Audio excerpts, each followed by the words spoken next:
Cry, which is actually about Maryland civilians in the war.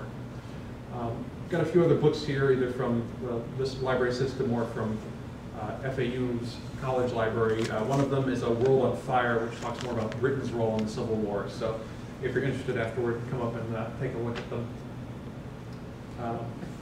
Look at the lights.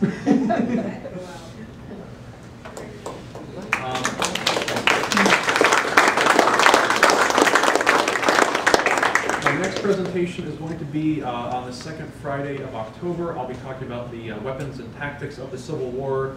Over the last year and a half or so, I've talked about a lot of different battles, thrown out a lot of different terms and so forth, and then try to delve into a little, what is a corps versus a company? If you're reading about the Civil War, what are these different weapons they're talking about? Did guys line up in lines and just blaze away at each other point blank range? And if so, why would they have done that? What's the date again? It's the second Friday in 12. Thank you. Right here at 3 o'clock. Any questions about Antietam? By Antietam was Brady's photographs. Did he stage any of his photographs? He did stage some of his photographs. In this one in particular, there's a famous photo of a Confederate sharpshooter at Devil's Den at Gettysburg that is almost certainly staged. He would sometimes take dead, usually Confederates, and reposition the bodies in ways that might be a little more photogenic. Probably something would be frowned upon today. Do you think McClellan was just so whipped and tired, and his forces were so tired that they couldn't? Or do you think he was usurping Lincoln's authority? I think that McClellan was a deeply flawed individual.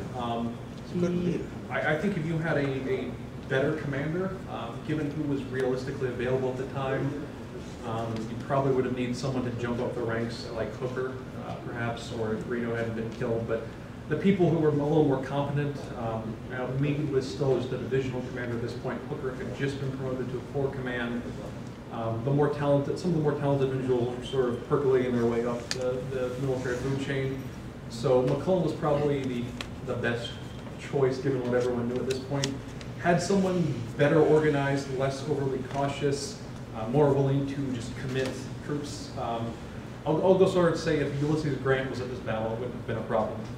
Ulysses Grant would have had no problem sending everybody just go in. He wouldn't have been worried about. Grant has at least one biographer who summed it up nicely.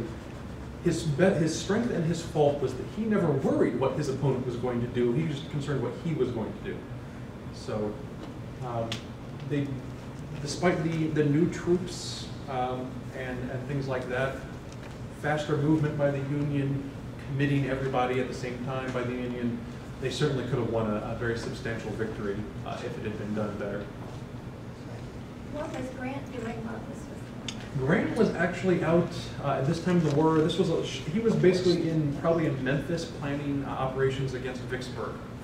At this point, he had sort of just been redeemed a little bit from his the problems at Shiloh that had kind of cast a bit of a pall over him and his career. And he was trying to figure out how to take Vicksburg and open up the Mississippi River, which would occupy him basically from this point until next July. The main army in the West was actually under this point under Buell, and then would later be under Rosecrans. The Confederate invasion of Kentucky and the subsequent battles of Perryville and Stones River that occurred out in the West in the latter part of 1862 are going to be my topic for January. Stones River, actually, interestingly enough, probably not one of the better known battles of the Civil War, but actually possibly the bloodiest in terms of percentage of troops involved on both sides. Gosh, I realized I saw rail lines in there, and I know the railroad played a great part, especially by the north, getting troops around. Had that happened yet? The movement of troops for the Union definitely had a much better rail system than the Confederacy, and in shuttling supplies around and moving troops east and west was definitely already important at this point in the war.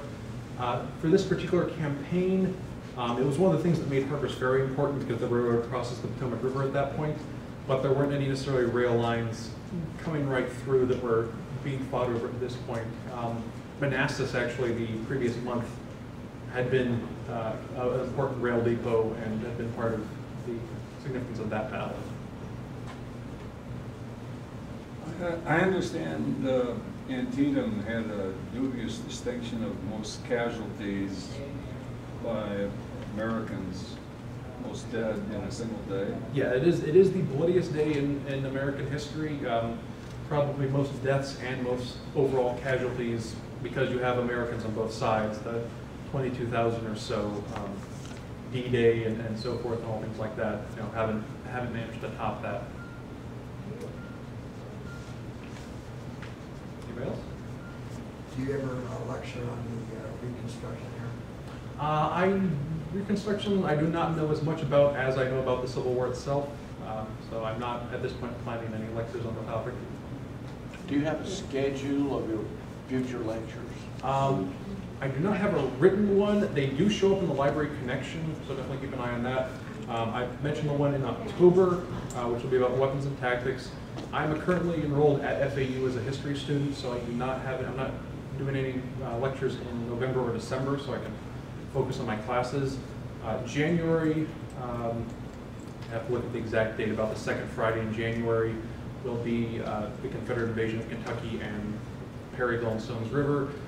In February, I'll be talking about the 500th anniversary of Florida. 1513 was when it was discovered by the Spanish. So I'll be talking about that anniversary. And then nothing in March or April next year. Hopefully in May, I'll talk about Fredericksburg and Chancellorsville. I graduate at the end of April next month, so beyond that, it's a little murky as the future will hold. Anybody else? Thank you all very much for coming. Thank you.